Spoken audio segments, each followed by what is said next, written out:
My grandmother had been in the ground for 4 days when my cousin sent me a photo from the Bellagio. I was still wearing the same cardigan I'd had on at the graveside service, the gray one I kept meaning to change out of and never did. I was standing in my grandmother's kitchen, going through her recipe tin, when my phone buzzed on the counter. He was grinning in front of a slot machine, his girlfriend pressed against his side. Both of them lit up in that particular way people look when they believe they are finally getting away with something. I looked at the photo for a long moment, and then I put my phone face down on the counter and went back to the recipe tin, because there was nothing to feel except a very quiet kind of satisfaction. I had already contacted the auction house the morning before his flight. You have to understand something about my grandmother, and about the collection she left behind, before any of the rest of this makes sense. My grandmother came to this country from the Philippines when she was 22 years old, with 2 suitcases and a talent for embroidery that she eventually turned into a tailoring business out of the front room of a rented house in Savannah. She built that business slowly and without any help except her own hands and her own hours. And over the course of 50 years, she spent her profits on 2 things: her family and jewelry. Not flashy jewelry, not the kind people bought to show off, the kind that meant something. A strand of freshwater pearls she bought the year she paid off her mortgage. A garnet brooch she found at an estate sale and had reset. A 1940s gold locket she purchased in a shop in Charleston on the anniversary of the day she became a citizen. Piece by piece, over 50 years, she built a collection of 73 items that lived in a custom wooden cabinet in her bedroom, and that she cataloged by hand in a green leather notebook. Every piece described in her careful, slanted handwriting with the year acquired, and what it had cost her, and what she had been celebrating when she bought it. She told me about the cabinet when I was 19. She sat me down at her kitchen table, the same table where she had taught me to play gin rummy and where she had helped me with my college applications. And she slid the green notebook across to me and said, "You're going to be the one who handles all of this. I've already talked to a lawyer." I was studying accounting at the time. I've spent the 8 years since becoming a forensic accountant, which means I spend my working life tracing money that people have tried to hide or redirect or quietly make disappear. My grandmother knew exactly what she was doing when she chose me. My cousin did not take the news well. He never took anything well if it didn't directly benefit him, but the executor designation seemed to land on him like a personal insult. He was 36 to my 29, which in his mind translated into an authority he had not technically been given but believed he was owed. He had always been the one at family gatherings who spoke the loudest and laughed the most, and somehow managed to leave every conversation, having said very little of substance, while making everyone feel that they had just been in the presence of someone unusually charming. His girlfriend, who had been around for 3 years by the time my grandmother was diagnosed, had the same quality. Together, they were very good at parties. Together, privately, they were the sort of couple who talked about money constantly in the abstract, while appearing to have none of it in practice. My grandmother's decline started gradually, the way it always does, which means there was a long window of time where she was mostly herself, but occasionally not quite. She would repeat things. She would lose the thread of a story halfway through. She would call me by her sister's name, which was a name I did not share, and then catch herself and laugh it off. And I would laugh too. And we would both pretend it was nothing, even though we both knew it was something. During that window, my cousin started calling her more. He would visit on weekends he had never visited before. He started referring to her jewelry collection in conversations in ways that weren't quite direct, just adjacent. He mentioned once that a jeweler in Atlanta was doing free appraisals for estate planning purposes. He asked at a family dinner whether she had thought about simplifying her assets. His girlfriend started bringing flowers when she came over, actual cut flowers in paper wrapping, which she had never done once in 3 years. I watched all of this, and I filed it. My grandmother passed on a Thursday morning in March. The azaleas in her front yard were just starting to come in, which she would have loved, because she loved the azaleas and had planted the ones along the fence herself when she first bought the house 30 years ago. My mother was with her when she went. I got there within the hour, and my cousin arrived about 90 minutes later with his girlfriend, who came inside and immediately offered to help organize things, by which I mean she walked slowly through the front rooms with the careful attention of someone conducting a quiet inventory. They stayed through the weekend. During those 4 days, my cousin made a series of requests that were each individually reasonable and collectively formed a very clear picture. He asked whether it made sense to delay filing the estate until the family had time to breathe. I said I understood, but the timeline was legally significant and we would proceed on schedule. He asked whether the jewelry collection should be moved somewhere more secure, a safety deposit box perhaps, just temporarily. I said the collection was documented and insured and would remain exactly where it was. He asked whether I had considered working with an auction specialist, because some of these older pieces were actually quite valuable and a good house could get far more than a private sale. I said I was aware of the collection's value and had already been in contact with the estate attorney. After each of these conversations, he nodded and said something agreeable, and then I would hear him on the phone in the back hallway, his voice low and careful. And I knew that tone because I spent my working life listening to people use that tone in depositions. The night before they left, his girlfriend found me alone in the living room going through paperwork. She settled into the armchair across from me with the ease of someone who had been waiting for this moment and had decided to play it casually. She said that she just wanted me to know that they understood how much pressure I was under, and that if I ever needed help navigating any of this, they were there. She had contacts in the art and antiques world, she said. People who were very discreet. People who could move things quickly if circumstances required. I thanked her. She smiled the smile of someone who believes they have just planted a seed. She left the next morning, and I spent that evening going back over everything I had been watching for the past 2 months. My cousin's finances were not a secret to me, because not much that involves money is a secret to someone who does what I do for a living. His girlfriend had mentioned their rent situation at a dinner 8 months ago, and I had noted it. A friend of my mother's had mentioned a business he had tried to start and quietly abandoned. I had seen enough over the years. The borrowed money never repaid, the expensive trips announced on social media the same months he claimed to be broke, the particular way he talked about other people's assets, as though proximity to them was the same as ownership, to understand that he was not a person who had developed a sudden appreciation for my grandmother's memory. He was a person who had done the math and was moving toward a solution. What I did not anticipate was how quickly he would move. 9 days after the funeral, I received a call from a senior specialist at a regional auction house in Atlanta. She was professional and careful in the way that people are when they know they are telling you something bad and are not sure how you are going to take it. She told me that 5 days prior, a man had come into their offices with a consignment agreement for a collection of vintage jewelry, 23 pieces in total, and a signed authorization from the collection's owner. The paperwork named my grandmother. The signature was hers, or something close to it. The consignment agreement listed the pieces by description, which meant whoever had written it had either seen the green notebook or had spent enough time in that bedroom to record them from memory. The specialist had flagged it because the authorization was dated 3 weeks before my grandmother's death, during a period when my grandmother had been under hospice care and had not, to the best of anyone's knowledge, been signing any documents. The specialist had not yet processed the consignment. She was calling me because my name appeared in the estate records as the executor, and she wanted to make sure this was legitimate before they moved forward. I sat very still for a moment. Then I thanked her, told her to hold everything and make copies of all the paperwork, and told her that my attorney would be in contact within 24 hours. I called my husband from the parking garage of my office building. He is a high school history teacher, which means he is the kind of person who listens to everything before he says anything. And when he said anything, it was always worth hearing. I told him what the auction house had told me. He was quiet for a moment and then said, "What do you need?" I told him I needed one evening and access to my work laptop. He said, "I'll make dinner." I worked until midnight. I pulled the consignment documents, which the specialist emailed to me.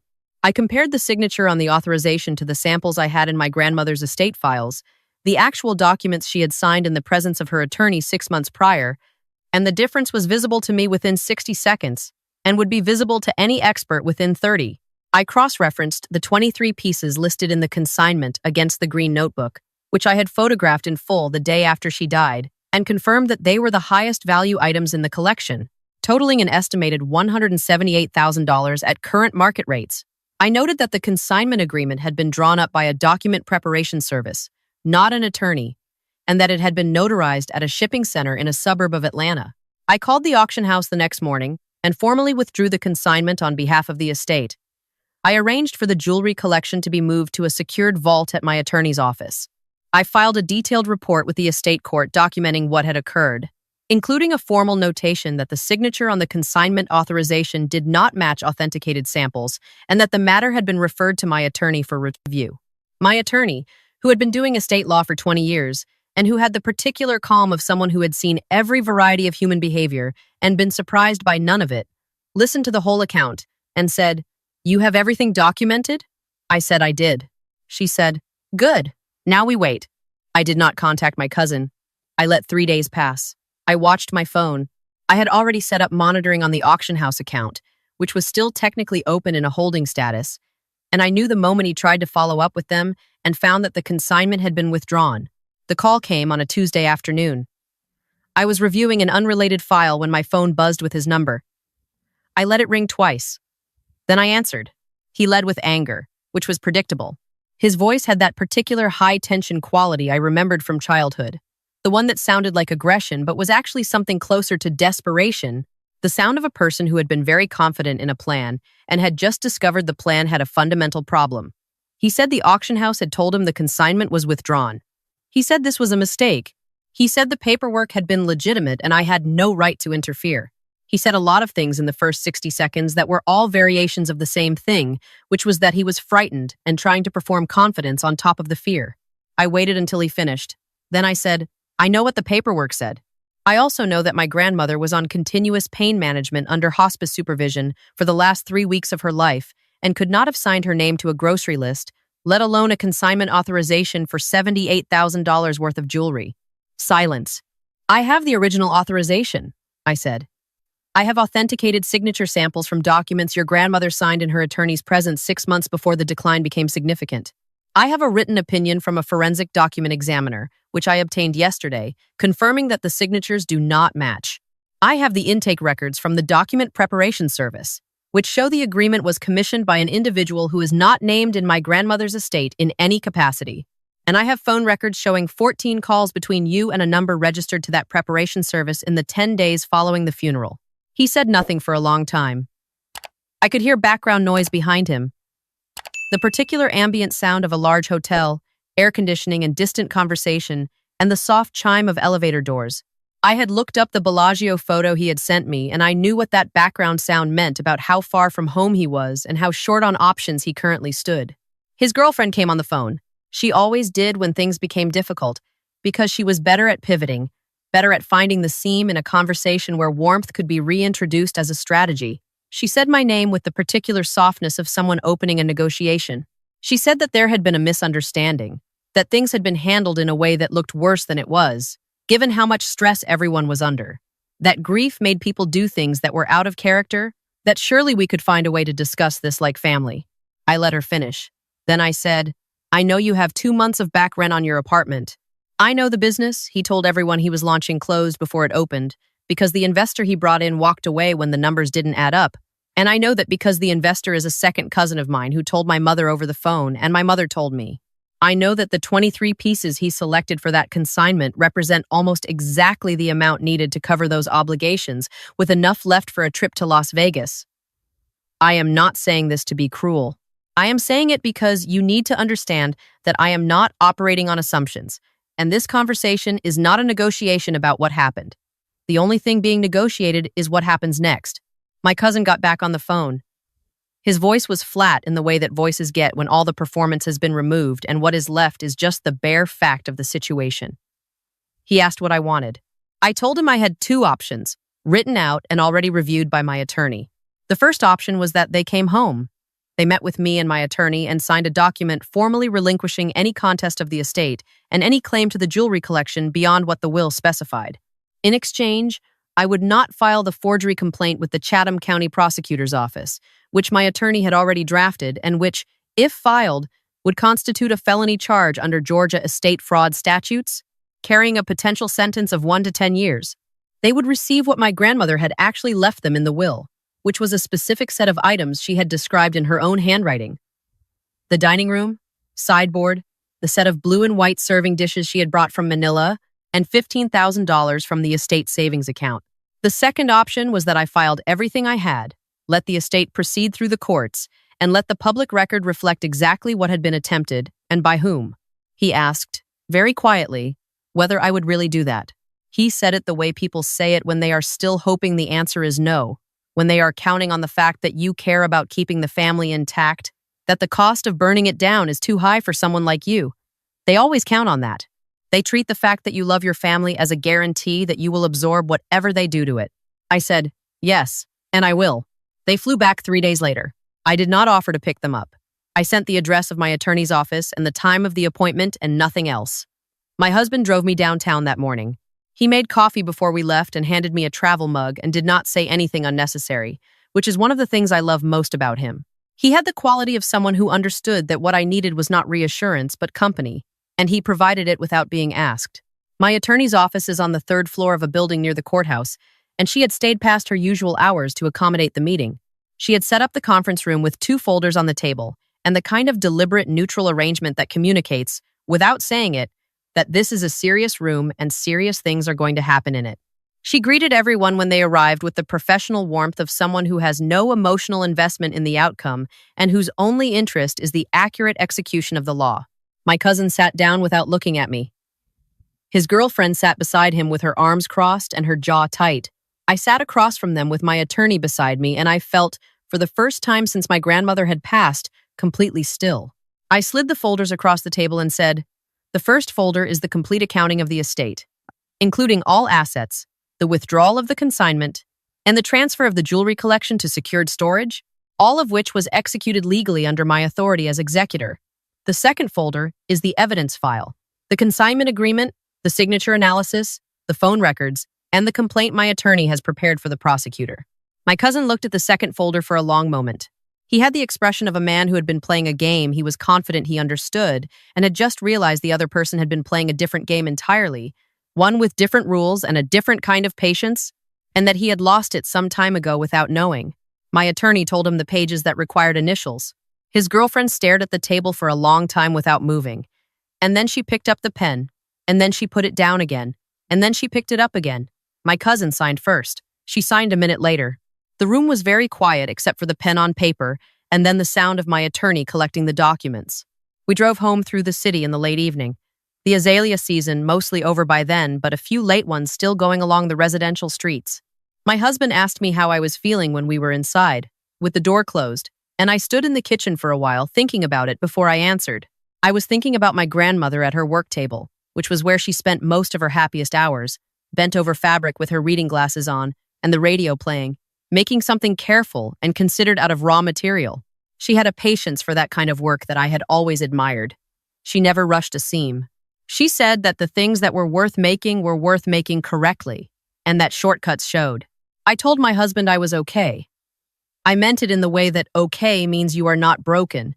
You are not exactly at peace yet, but you are still standing and the thing you were protecting is still intact. The estate closed 5 months later. The jewelry collection was distributed according to the green notebook, which my grandmother had organized with the same care she gave everything. Specific pieces went to specific people, and she had written beside each entry the name of the person she wanted to have it and a sentence explaining why, a few words about a memory or a quality she had seen in them that made her think of that particular piece. The garnet brooch went to my mother. The strand of freshwater pearls went to my grandmother's oldest friend, who had been her neighbor for 22 years. A gold charm bracelet went to my younger sister, who had visited every Sunday during the last year. My cousin received the sideboard, the blue and white dishes, and the $15,000. I know that he sold the dishes within a month because my mother saw them listed on a resale site and recognized the pattern. That was his to do. She had left them to him, and he could do with them as he chose. I did not feel anything in particular about it. What was his was his. The locket stayed with me.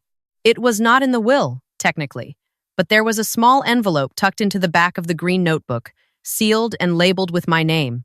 And inside was a note card in my grandmother's handwriting that said, "The gold locket, 1940s, Charleston. I bought this the day I became a citizen.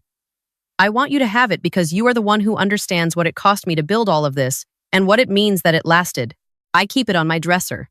I don't wear it often. I wear it when I want to feel the weight of something that was made to last." What surprised me, in the months that followed, was not the grief, which I had expected, or the anger, which I had also expected. It was something I had not anticipated, a kind of clarity about something I had believed my whole life without ever examining it closely. My grandmother believed in family with the particular devotion of someone who had built hers far from the place she came from, who had assembled it deliberately and tended it carefully, and refused to give up on it even when the evidence might have suggested she should. I used to think I had inherited that belief intact. I used to think that loyalty to family meant holding the door open no matter what walked through it. But there is a difference, I have come to understand, between loyalty and surrender. There is a difference between keeping the door open because you believe in the people you love and leaving the vault unlocked because you are afraid to be the one who says no. My grandmother chose me because she trusted me to know the difference. She had spent 50 years making careful things that lasted. She did not spend those years so that the careful things could be taken apart by someone in a hurry. I keep her recipe tin on my kitchen counter now, next to the coffee maker. The tin is red, slightly dented, covered in a pattern of small blue flowers that have faded with time. Inside are index cards in her handwriting, desserts mostly, a few savory things, the particular dishes she made for particular occasions. I work through them slowly, one at a time, on Sunday mornings, when the weather is good and the light comes in through the east windows, the way it does when the day is going to be fine. My husband sits at the kitchen table with his own coffee and his book, and we do not always talk. Sometimes the most complete kind of company is just being in the same room with someone who is not asking anything of you. He has never asked me to explain what I did or justify how I did it. He understood from the beginning that some things have to be protected, and that protecting them sometimes looks from the outside like hardness, but is actually just honoring the person who trusted you to do it. My grandmother trusted me to do what needed to be done, not what was comfortable, not what kept everyone happy at the expense of the truth. What needed to be done. The locket is on my dresser. The recipe tin is on my counter. The green notebook is in a fireproof box in my closet, because some records are worth keeping not just for their legal value, but because they are a record of a whole life, every acquisition noted with the year and the price and the occasion, 50 years of small celebrations and careful choices that together made something no one was ever going to just walk off with. Not while I was watching. Not while I was the one holding the key.